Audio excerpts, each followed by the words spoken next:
ఎందుకు బ్రో అంత తక్కువ బండి అమ్ముతున్నావు? ఎగ్జామ్స్ దగ్గర పడుతున్నాయన్న, ఫీజు కట్టాలి. మరి నువ్వు ఎగ్జామ్స్ వెళ్ళడానికి బండి లేకుంటే ఇబ్బంది అవుతుంది కదా. అలా ఏం లేదన్న, మా ఫ్రెండ్స్ దగ్గర బైక్స్ ఉన్నాయి, వాళ్ళు ఇస్తారు. ఫోన్ పే చేసా చూడు. సరే అన్న. రే నీ బైక్ రా, ఎగ్జామ్స్ అయిపోయాక తెచ్చిస్తాను. లేదురా, నేను మా అమ్మ ఇప్పుడు బయటికి వెళ్ళాలనుకున్నాం. బైక్ కీసిరా.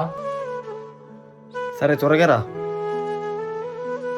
రే ఇప్పుడు బయట పోవాలన్నా కదా, ఎందుకు బండిచ్చావు? త్వరగా వస్తాడులేమ్మా, నా ఫ్రెండే. ఇలా అందరినీ నమ్ముతావు, చివరికి మోసపోతావు. సర్లేమా. రే నీ బైక్ అన్నా ఇరా. బండే పెట్రోల్ లేదు మామ, లేకుంటే ఇస్తాంటి. కొంచెం నీ బైక్కి సీరా, అర్జెంట్ పని ఉంది. అవునా?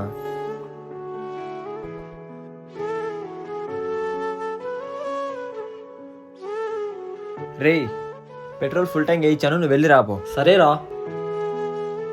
సరేరా. ఎవ్వరి మీద ఆధారపడకండి, మీ ఫ్రెండ్ అయినా సరే మీరే మోసపోతారు.